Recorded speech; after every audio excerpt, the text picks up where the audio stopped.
That's right. Let's talk about it. You know what it is. Tonight, it's all sports. Your boy, he's rocking his UCF alumni uniform. Dialogue with Dozell is on the air, 8 o'clock, 8 p.m., YouTube Live, Facebook Live, every Eastern Standard Time, 8 o'clock on Monday nights. Here we are. Tonight, we're talking sports.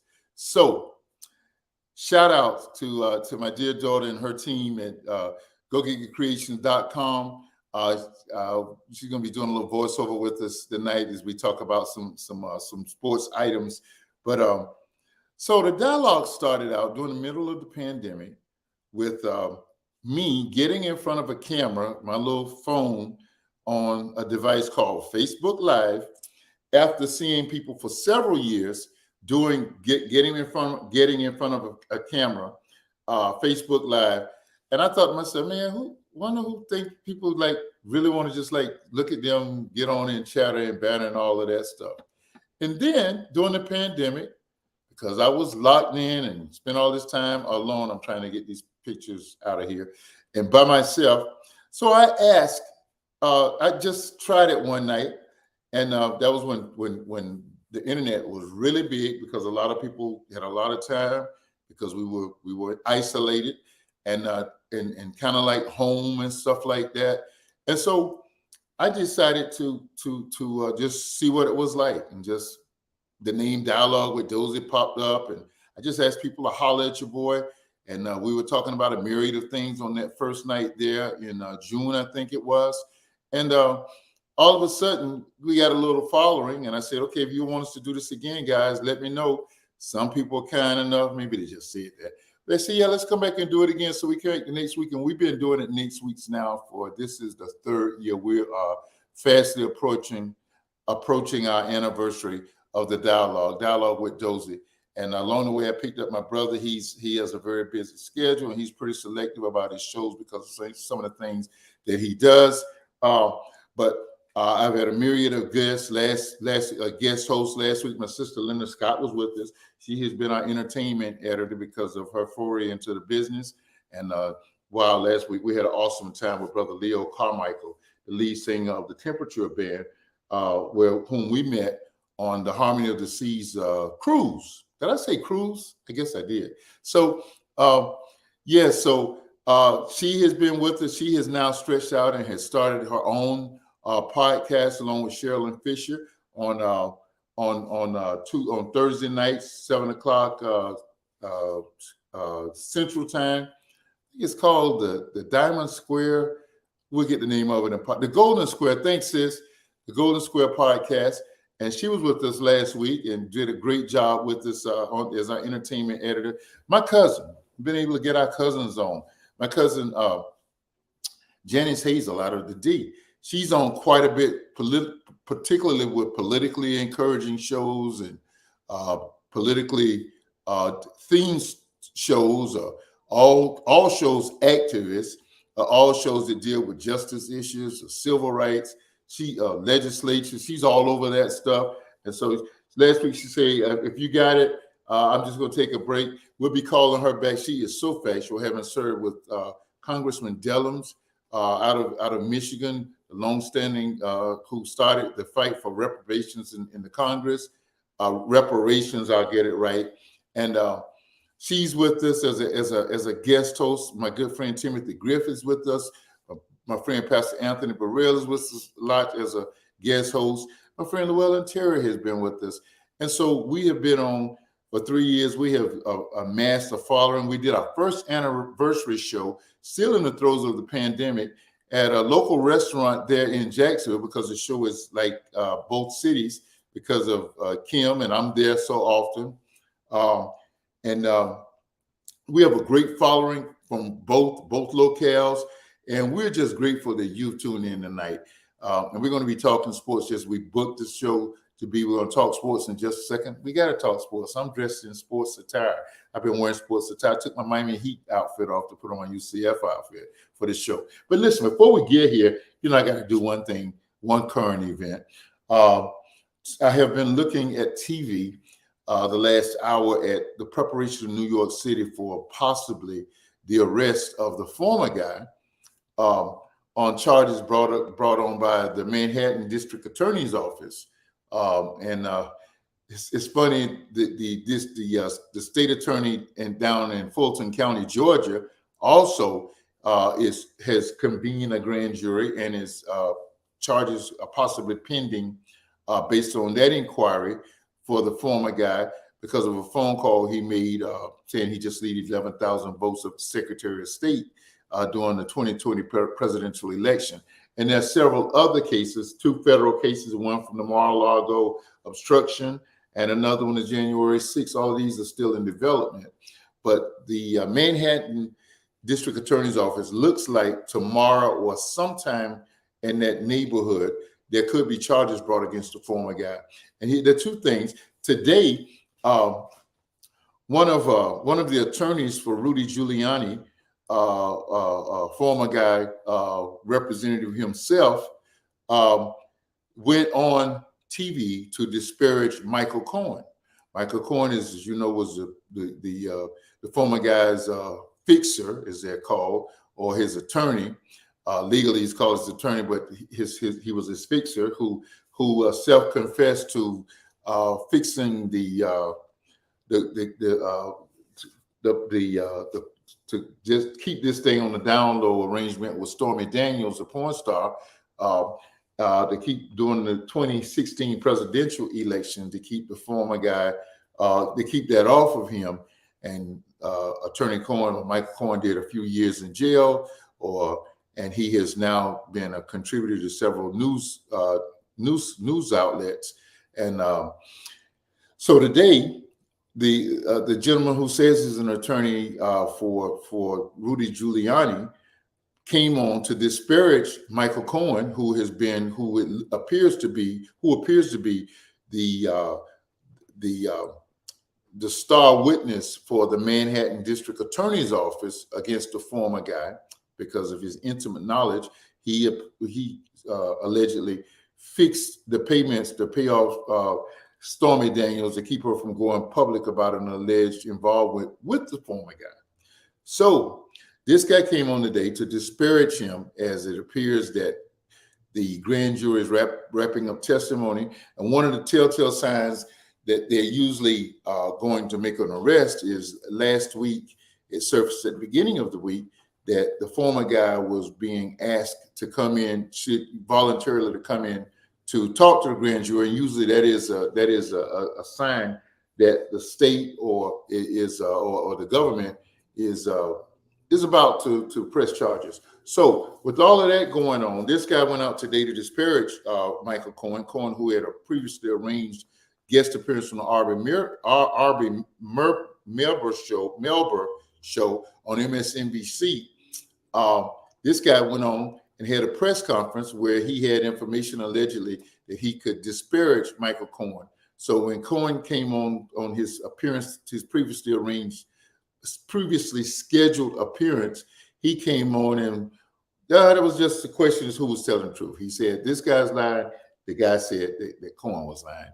He let out some juicy facts, apparently, that Cohen when the whole case against him was coming down, that he had intimated that he was going to commit suicide because he was not going to say he had been on top of one of the tallest buildings in Manhattan, contemplating jumping because there's no way he was going to spend one night in jail. As it turns out, he spent, I think it was upwards of a year in jail. And I know once he was released, it was during the former guy's administration.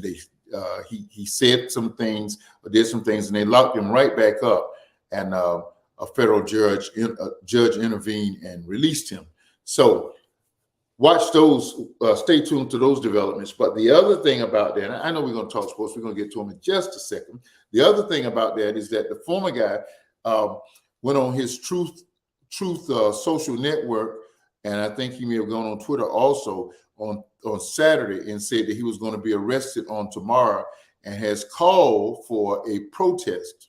And he didn't define a peace. He didn't use the term peaceful protest. And we know the last time he asked for a protest, I think it was January 6, 2020, and what has turned out to over 200 people being convicted of felony convictions, some spending, some still coming to trial, some already in prison, federal prison, because of the federal charges as they stormed the United States Capitol. So stay tuned. I've been sitting here watching the state and local police and federal agents prepare New York City for what could be a potentially volatile situation tomorrow. We hope and pray that that does not materialize. So we booked tonight as a sports show. Chime in. The show won't be good unless you chime in and offer comments via chat. And I'll be, Madam Producer will be helping me. And I'll be looking to see best I can. So you see me looking in like that, you know, I'm trying to read your text.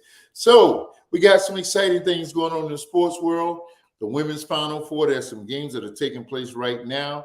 And the men, I say the Final Four, March, they ain't gotten the Final Four yet.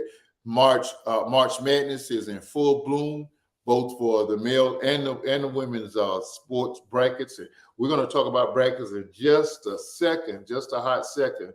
But I want to ask Madam Producer to chime in. Let's talk a little bit about women's sports and women's basketball, and particularly since this is what we're discussing this week. Madam Producer, how art thou? Hey, how's it going there, Big? I'm good. I'm good. If y'all notice a little agitation in her voice, it's legitimate, okay? So you were quite the basketball player, and I know you're too humble to own up to it and all of that stuff. You were quite the basketball player. You were a female Dennis Rodman. You were a agitator on the court. You were a defensive guru. You owned the basket as far as rebounds were concerned. How did you as you were and I know you were injured and that kind of altered your plans, but around your 11th grade year, 10th and 11th grade year, what plans did you have? What futures did you see in the sport of basketball for yourself? I saw myself playing in college. I saw possibilities with the WNBA, but not really. But I was glad to know that that was possible. Like if I really wanted to, that was something that I could aspire to since there, the league was in place. But really, I just wanted to play in college.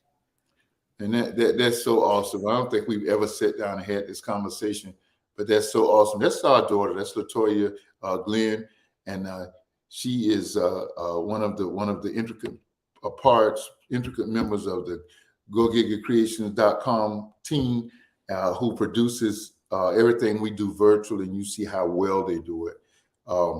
Toy, you just tell us a little bit about the injury. Well, just something we won't dwell on, but just tell us a little bit about how that altered you and your attempts to come back, if you don't mind.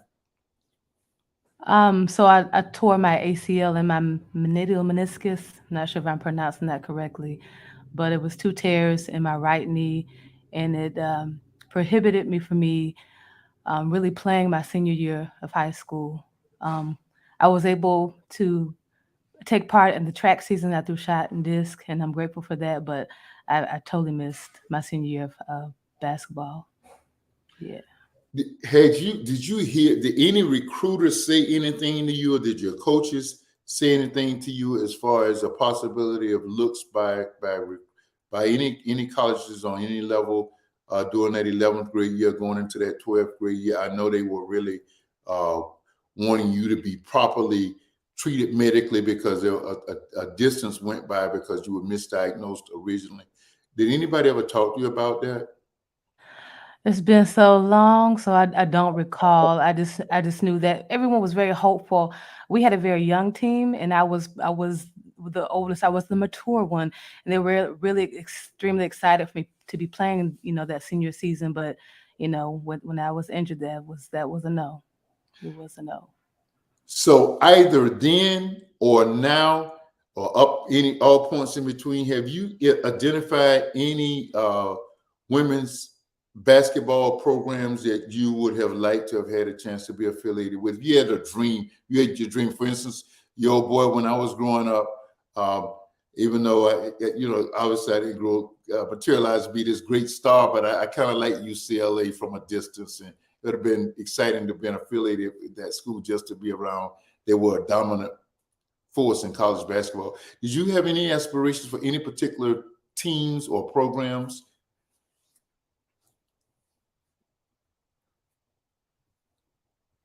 Uh-oh. Toy?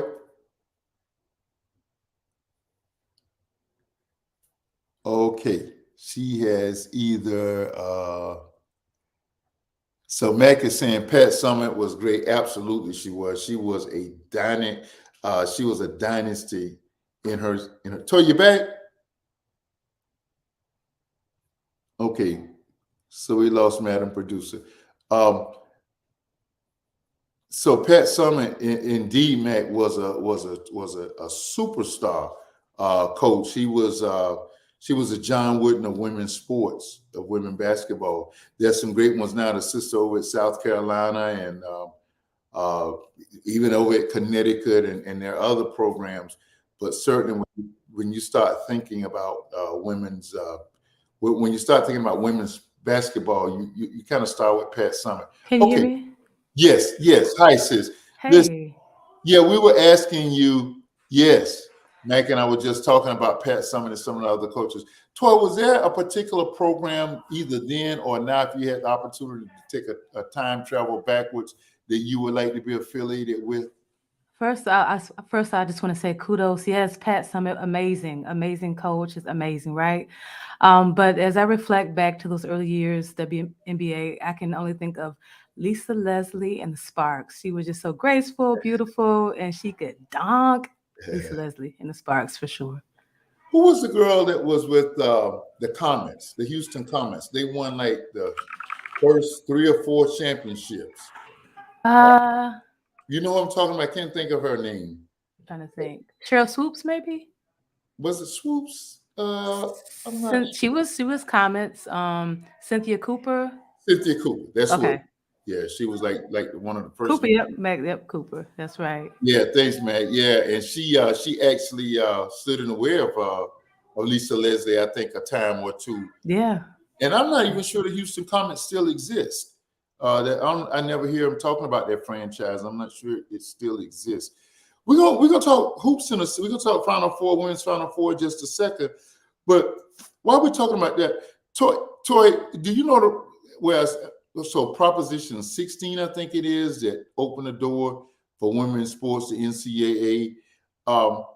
But one thing I did not know, your mother asked me recently, I mean, within the year, how much the WNBA players make. And I know they weren't making the signing for I remember when Kevin Garnett went over the $100 million mark while we were up in Illinois for like 5 years or 6 years or whatever it was. So I know women were not making $30 million or like that. But I was absolutely shocked to learn that the top level players are only like making like a couple $100,000. Had you ever delved into any of that and seen what they're currently making? I have not. It's definitely something to look at. Yeah, I'd have, but Proposition 16, well, that's like restating affirmative action, something like that in California. Is that what that is? No, it's I'm trying to think of the proposition that made sports, women's sports, equal to men, make the playing fields level. Okay, let's look that up. Let's see. Yeah, so they got the same rights and privileges and so forth. But I was absolutely astounded to know that there was such a great disparity. Now I'm an NBA fanatic. NBA fanatic. $100,000, $102,000. That's crazy. That's not even a tenth of what some NBA middle tiered NBA players' contracts are. Now I understand the NBA has been around. WNBA's spinoff been around maybe 20 years now.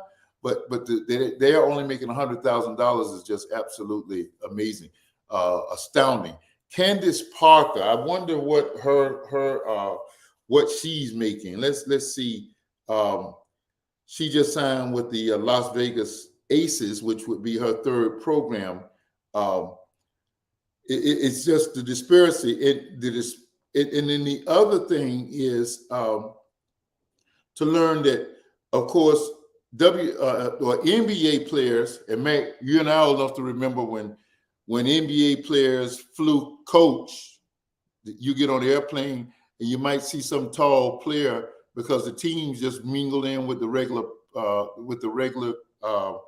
passengers on a jetliner, and the thing that it was stated, Dr. Jada made it to be known that the owner of the Sixers back then was so cheap that they rented cars as opposed to him renting a charter bus when they arrived into a city.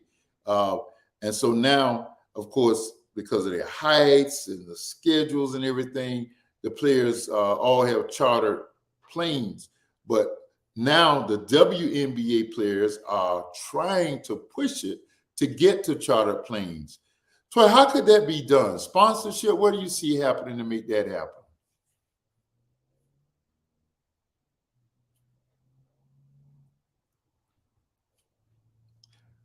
Mac says the Pistons changed that. You remember how that happened, Mac? How it was that the Pistons started? I'm sure it was a bad boy group that started flying charter. But it's so much. It makes it so much easier for travel and everything. But okay, so I think me and I lost Madam Producer's audio again. Have we? Okay, so what I'm going to do is I want to look at some of the brackets for the current women's division of the March Madness, and kind of look at where their seeds and where they stand and who's where. And like I said, there are a couple games going on right now. Last night was a gigantic upset. The number one seed in the Greenville division was no, it wasn't. They were not number one. South Carolina, they were number one in the Seattle division. It was Stanford, a perennial women's powerhouse, and okay, Max saying that Isaiah talked about it, how that he talked about it in his podcast, how the Pistons innovated charter flights for NBA flights for teams to fly for their travel. So Stanford, a perennial powerhouse, they went into the tournament at 28-6. They were not upset last night. They were just straight out dogged.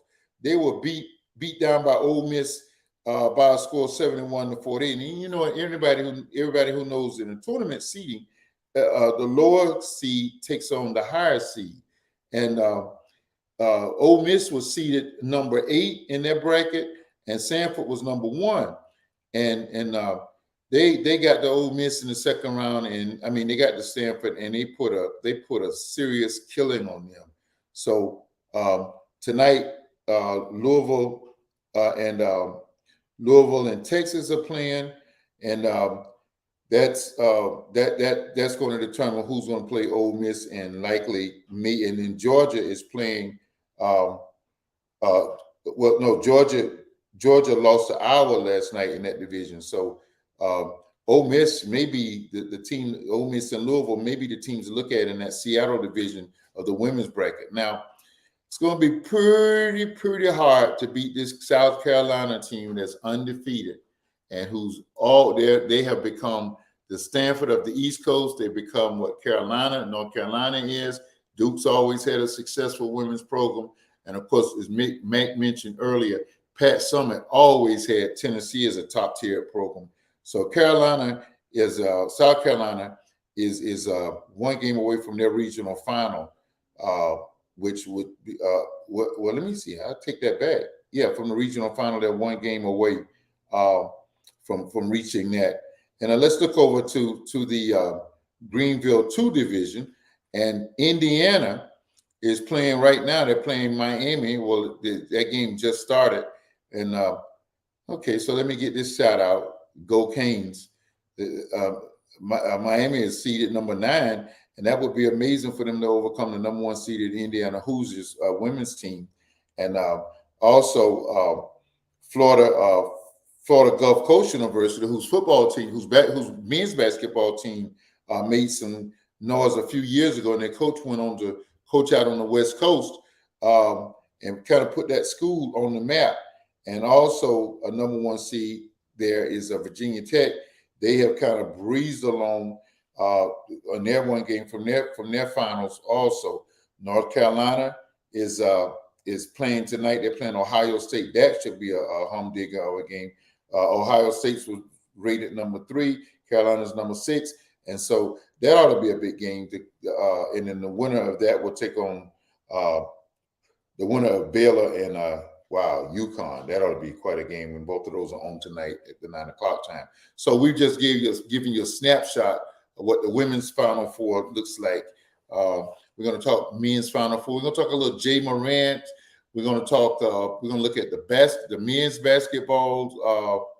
We're going to look at the men's March Madness. We're going to kind of look at a little bit of NBA standing, see where they are. And we got to talk free agency. There's still a man by the name of Mark Jackson. He's a homeboy from right down here, Deerfield Beach. You know, a lot of Dog fans were hoping that the Dolphins would go out on a reach and maybe consider bringing him back home, but that didn't happen. They've decided to invest in Tua. If he stays healthy, that's not going to be a bad investment. But oh boy, could you imagine Lamar Jackson down here playing for the Dolphins with all of that firepower? We just took. We just got a former Jag, and Jalen Ramsey is back here in he's in the dirty this time. He's left Duval, been out, and and now he's down here. And man, with Faggio, that's going to be quite a defense on that side of the ball. And I have a whole lot of confidence in Mike McDaniel, who is the coach who had a very successful year last year as a great offensive mind for the Miami Dolphins. We're going to run into a break. We're going to come back and we're going to do one of our segments. We're going right back into this thing. We're talking sports tonight. Dialogue with Dozell. Thank you for joining us.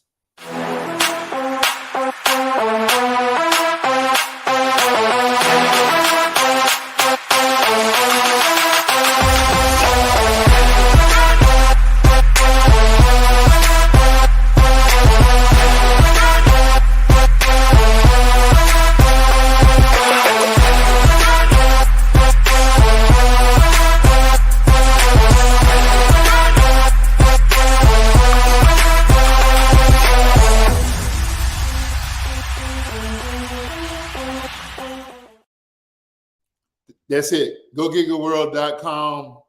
They got your hookup. They make us look good every week. All your virtual needs, check them out. They'll make you look good. They'll produce your shows. So you see Aaron Rodgers. Guess what he is tonight?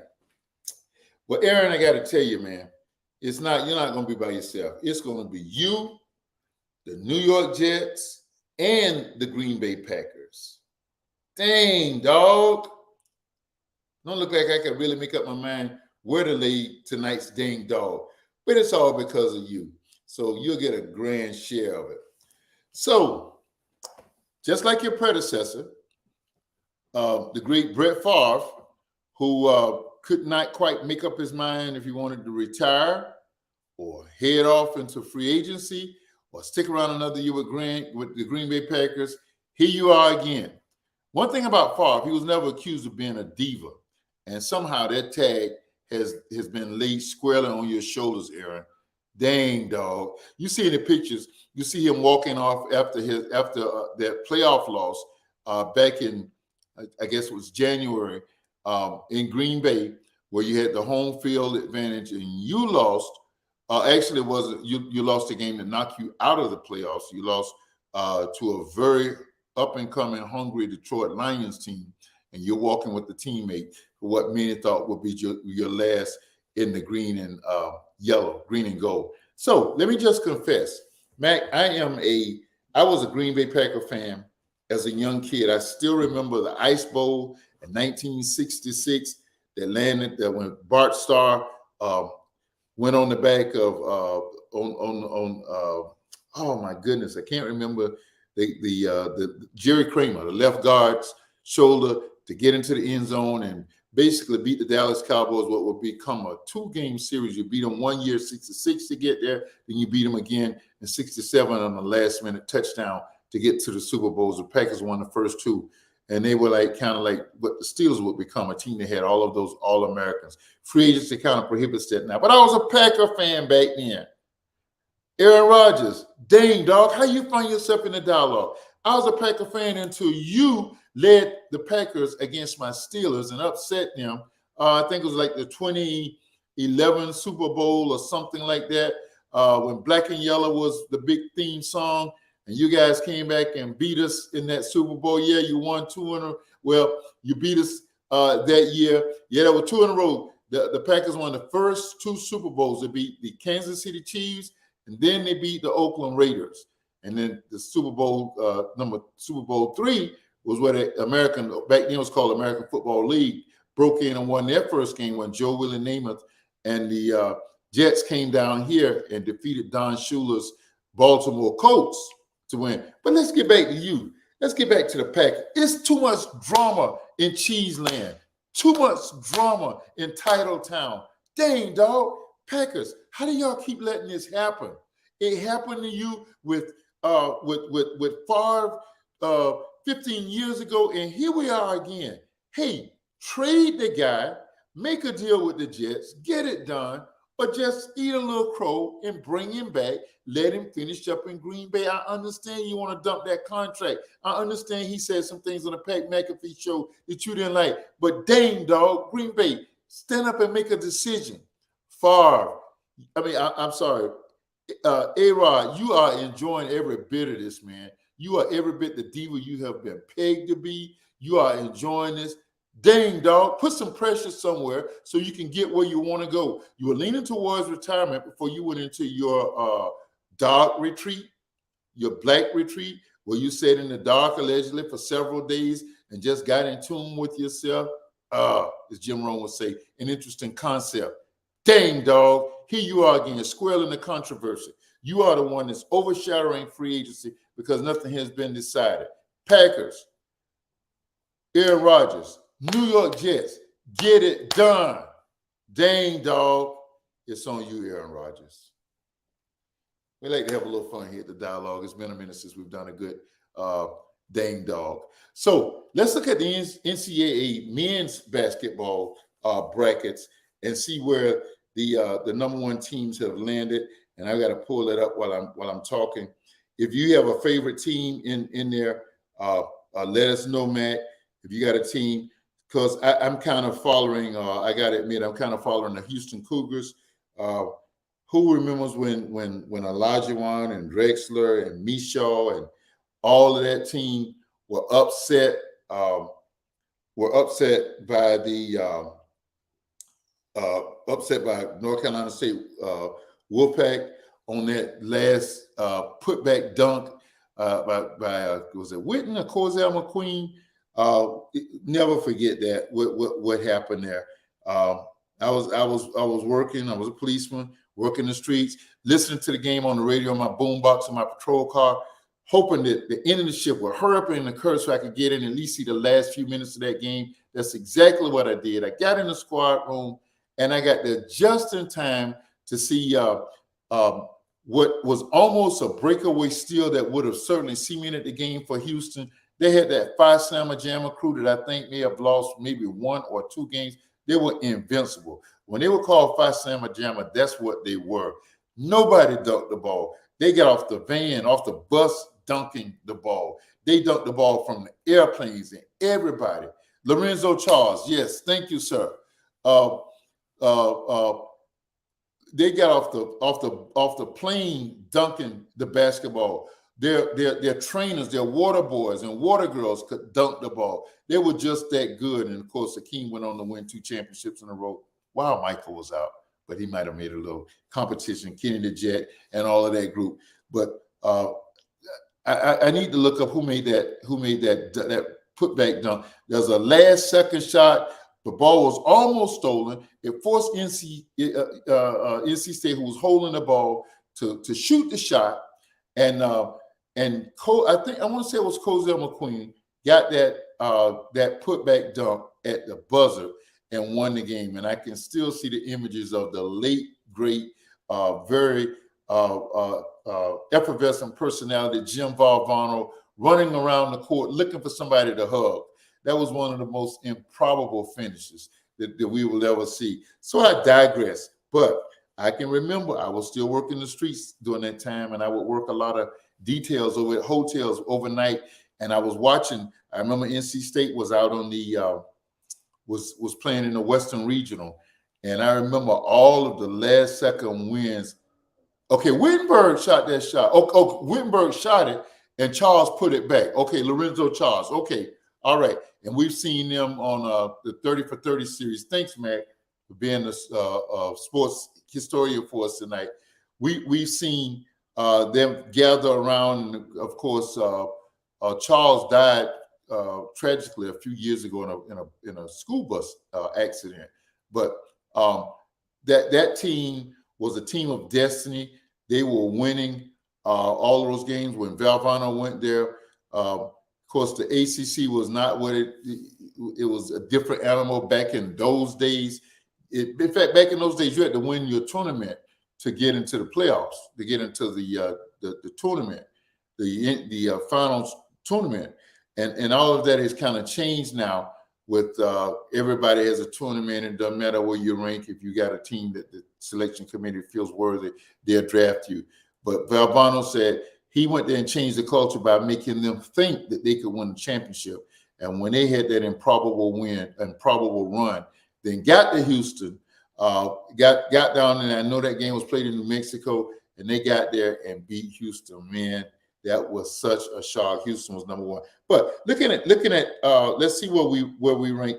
The number one team in the southern bracket is Alabama. Of course, they're still alive. Got a chance to witness them kind of manhandle Maryland the other day.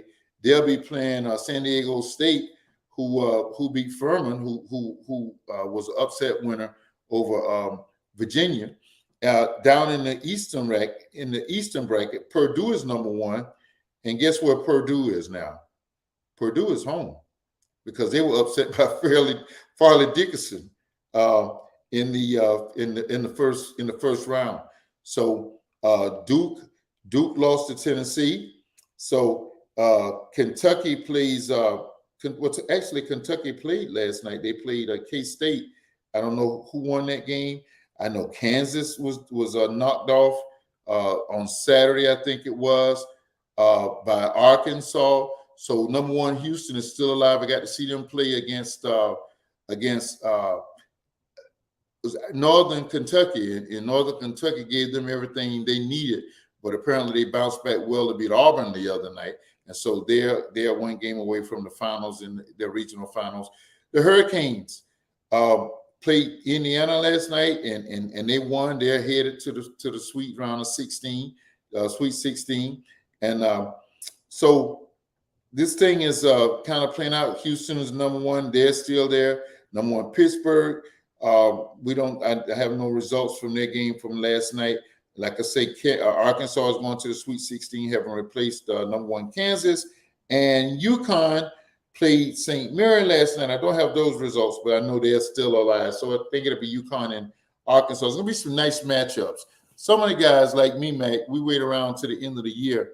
And I don't know because I'm a basketball fanatic, but I'm an NBA holic. I love. So Kentucky got beat last night. Okay, thanks. We know Calipari has an interesting philosophy. He has preached the one and done philosophy to his players and to players. If you come in and you're just going to play one year, that's all right. Just take them as far as you can get them that 1 year. We're talking sports tonight on the dialogue, talking men's Final Four. If you have any Final Four questions or things you want to mention, anything from history, Listen, I remember that tournament when it was called the UCLA Invitational back in the 60s when they won like 8 of 9. Let me share a little story I had. That was when Bill Walden, well, first it went from from I can see him, but I can't call his name. It was he kind of mentored. Oh, anyway, he was a point guard. He kind of mentored Jabbar when he was Lou Alcindor, and they won a couple of. They won like 3 or 4 because back then Alcindor couldn't play as a Jabbar could not play as a freshman, and I think they may have won all 3 during his reign. But and then as soon as he left, Curtis Rowe and Sidney Wicks came to UCLA, and they won like 2 or 4, 2 or 3, and then that ushered in the Bill Walden regime and the Patterson and all of them guys and Henry Bibby and oh man, I think they won like 8 out of 9 for the Sixers over into the Sevens. I don't know. Walden was like I'll never forget his 75. I think it was. They played Memphis State in the finals, and he was something like 21 or 22, Mac, and amazingly most of those shots because I think they had still outlawed dunking at that time in college basketball. But amazingly, a lot of his shots were bank shots from the elbow. Bank shots from the elbow. What an outstanding collegian! And he went on to have, even though those injuries to his feet really hampered his career, Boston kind of savaged him after he won that one championship at Portland. But Bill Walden was a superstar in itself. Coach Johnny Wooden was he was the ultimate gentleman. I read his book, and it's a great read. Some things are never too old, and some of the principles that he had that ushered in his winning are never too old. And his book is called "They Call Me Coach," and it's a small read. It's worth doing. Coach. Oh gosh, Coach Wooden left us about 3 or 4 years ago. I think it was the year of the pandemic, but he left us. Yeah. So wow, man, you go back. You remember Elvin Hayes? Well, let me tell you. Let's talk a little bit about Elvin Hayes. UCLA and the Bruins went down to face Elvin Hayes and the Houston the Houston Cougars down in the Astrodome. Back then, it was there was no depth perception. There was that big old roof over, and they were in the middle of that big floor, and they upset UCLA. But boy, when they got to the NCAA tournament, UCLA let them have it. I mean, they wore them out. It was like Elvin who? So Elvin Hayes went on to have an outstanding career. I think he just left us a few years ago. He went on to have an outstanding career, most of them with the Baltimore at that time, they were the Baltimore Bullets. So yeah, you're going back into some serious days. Mac, I don't know if you're old enough to remember. Yeah, you should be. You up there with amping them. This is what I like about this dialogue. This is the way we started it out. When JU had Artis Gilmore, Chip Dublin. In fact, Chip was like a 6-man that came off the bench as a spark. They had Pembroke Burrows. I got to serve with Pembroke as when he was a state trooper. We were in law enforcement together. In fact, they played against Kim, and Kim and them beat. In fact, that was right when I left Florida. '86 had that knee surgery, and I left. Morgan, Von Whitaker, all of them boys at JU back then. So as JU was winning, going out to the finals, we would go to the airport and see them come in. And when they beat Western Kentucky, who was always their nemesis. And I think they played in the same conference, but they beat them in the NCAA tournament. Then they got to where they actually beat the Kentucky Wildcats. And when they came back, I can still see the pandemonium at the Jacksonville International Airport when they came back to town.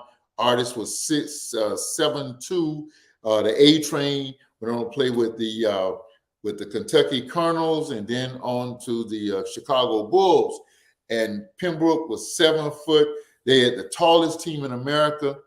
And then they ran into that UCLA team. It wasn't Walden, nor was it Jabbar. It was Sidney Wicks and Curtis Rowe. I still see, Mac, there's a hockey stick that the the Dolphins coaches uh, turned it upside down and they wrote the name the Wick Stick because that's how they train Artist Gilmore to play over, to use his height and size to play over someone anywhere relatively close to his height. Sidney Wicks and Curtis Roeblock. I still remember that game. I remember that final like yesterday. JU was up. I think they were even up at the halftime. And boy, UCLA came out there in that second half and they snatched that defense down on that tall JU team and they let them have it. And Sidney Wicks and Curtis Rowe combined to block like 4 or 5 of Artist Gilmore's shots, and it kind of took the heart out of our Dolphins on that day. And then if it wasn't the next year, it was the following year, FSU had a team with Ron King, all them brothers had those froze, and they went out there and they played UCLA down to the finish. I think UCLA may have pulled away in the last 4 or 5 minutes and defeated our, did I say our Florida State Seminoles? Yeah, they represent the state of Florida. And they played UCLA for what was one of the most competitive games, almost to the wire during UCLA's dynasty. Mac, will we ever see a dynasty like that again? We see that UConn had a little streak. UConn's women's team, Tennessee's women's team had a little streak. But will we ever see another dynasty like that from men's college basketball? And since we're talking history, what about the Fab Five? They've been showing a lot of their 30 for 30s and all of the things that went on behind the scenes with them. Was that a team that was that possibly the most talented teams? Yeah, I know you. Was that one of the most talented teams to not quite pull it off? I think Christian Laettner got in their way and Duke stopped them a time or two. And I know they came real close that one year. And while we're talking history, how about the Hoya Paranoia? How about Georgetown? 3 years they got there. They actually got to the finals twice, losing to North Carolina. I think that must have been Patrick Ewing's junior year. And then they ended up playing, they denied the Houston Cougars 1 year. And I think Houston may have won it the next year. And then the following year, Patrick Ewing's senior year, they ran into all what was really a tsunami. They ran into timeout. Must have struck a nerve. Mac must be a Georgetown fan. They lost to, you know what? They lost to Michael Jordan's in North Carolina team. Michael was a freshman. He hit that last second shot.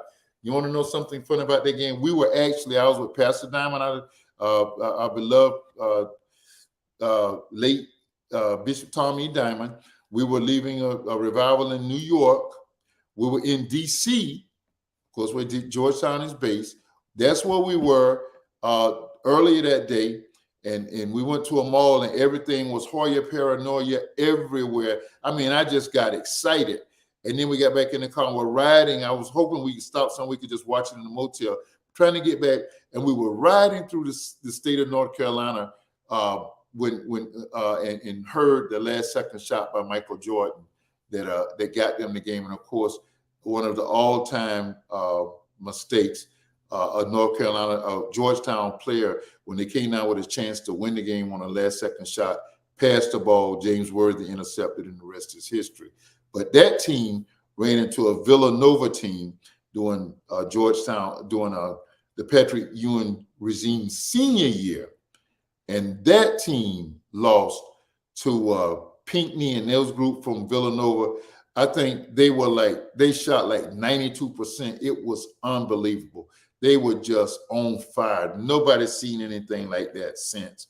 Those were some good old days of the NCAA tournament. Yes, the Sleepy Floyd was the one who threw that pass. That's right. Dog, Matt, you are truly the basketball historian. So let's talk a little Jay Morantz. We've discussed him on the show a few weeks ago.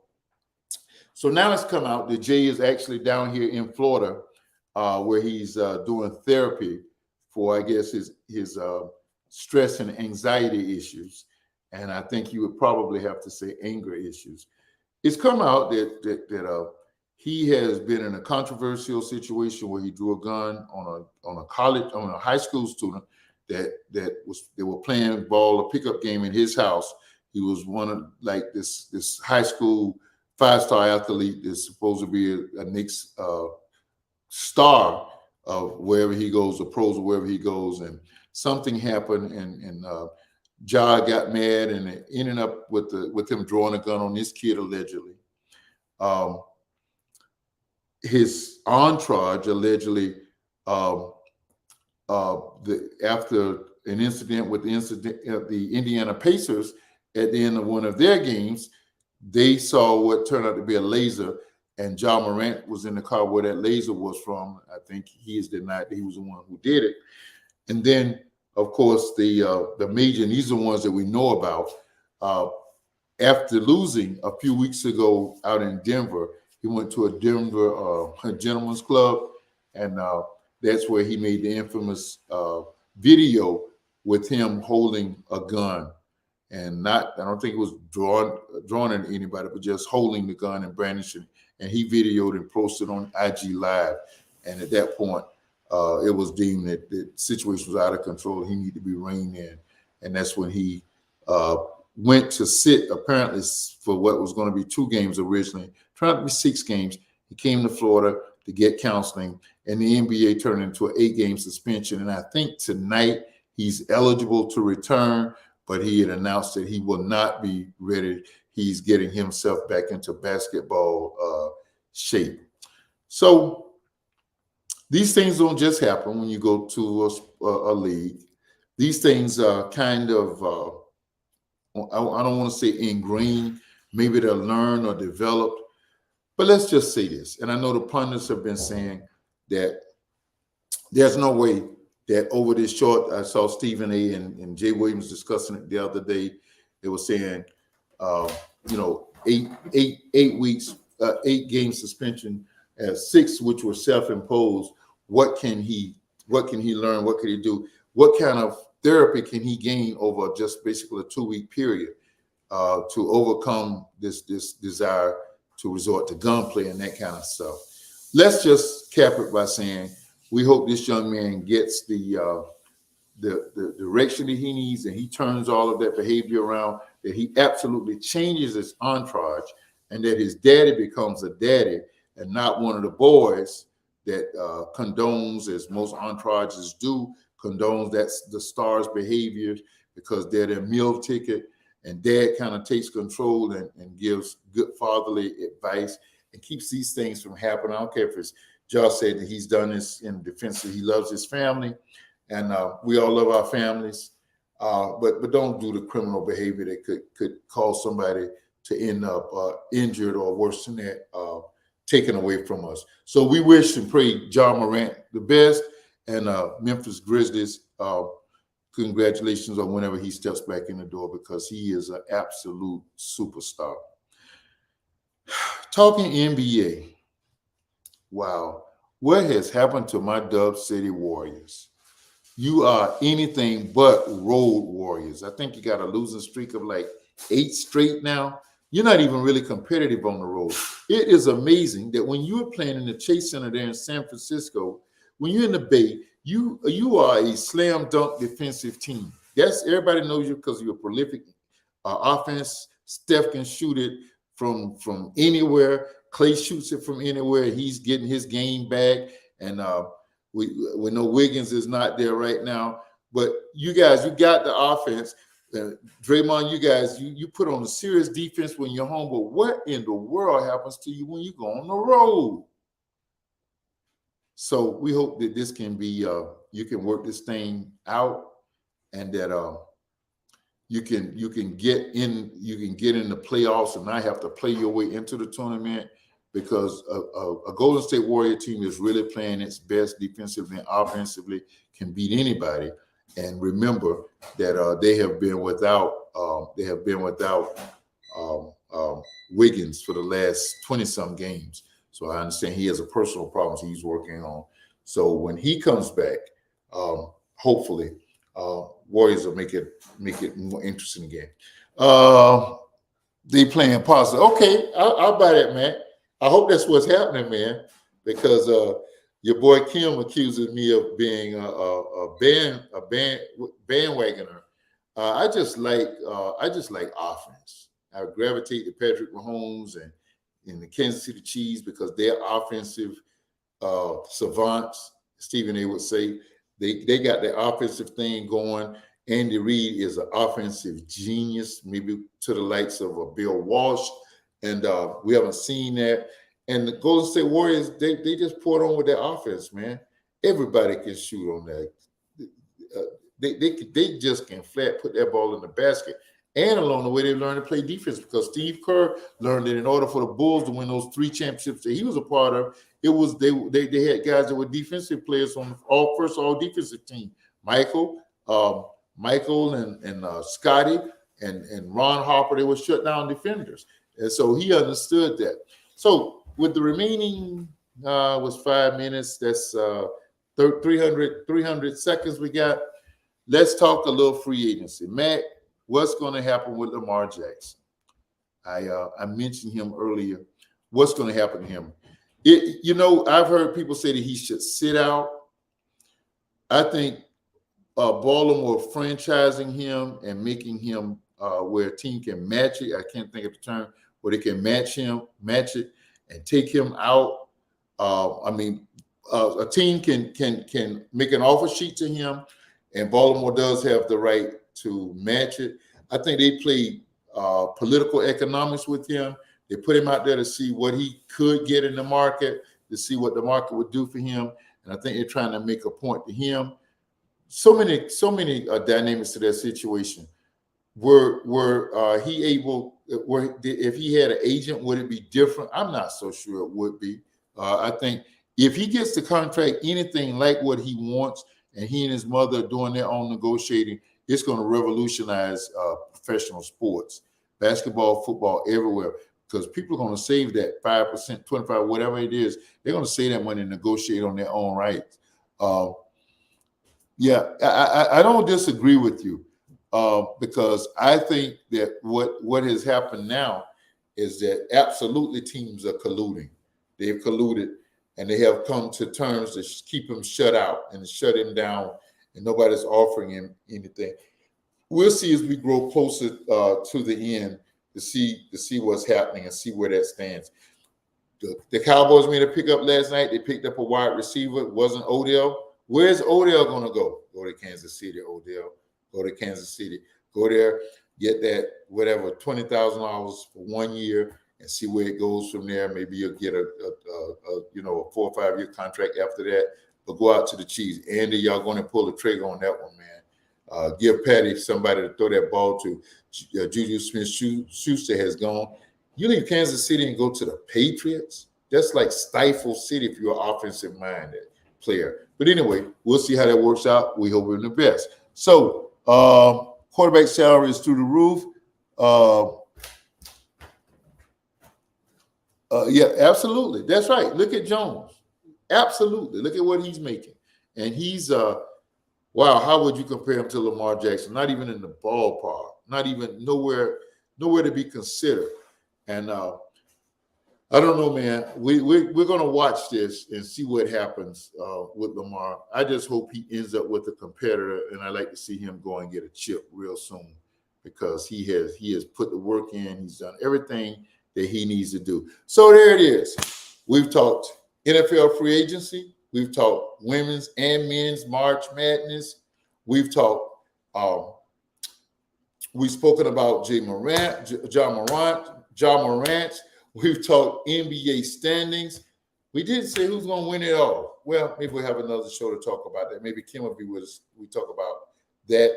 I don't know. The Celtics are kind of fading. Maybe they're trying to just chill out and come back strong. Out west, I think it's anybody's. Don't let the Lakers get up there because they really strengthened their team. I know we've been a little disappointed with their shakiness during this 10-game period where if they won the majority of those games, they would be in a position to earn that playoff spot without having to do a play-in. But I think it's just going to make it all the more interesting. Don't sleep on them Warriors because I agree with you, Matt. Indeed, they're playing possum. In the East, You got the Greek Freak, and he is freaking out. Don't sleep on the Knicks, man. They could upset some teams. Our Heat, they're a player too from being really competitive. Uh, I think it's the Celtics, a Sixer, a Milwaukee thing in the East, and I just like that it's a competitive thing. This is what Pete Rozelle would call competitive balance. He had a term for it. It's going to be exciting. Thanks, everybody, for joining the dialogue tonight. We're Deep Talk Sports. For 60 minutes, we talk nothing but sports. Well, we did talk about the 4-1 guy for a few minutes. But thank you, Mac, for all of your comments. Thank you for joining us every week. Dialogue with Dozell back here next week, 8 o'clock. Until then, be blessed. We love you. The dialogue is out.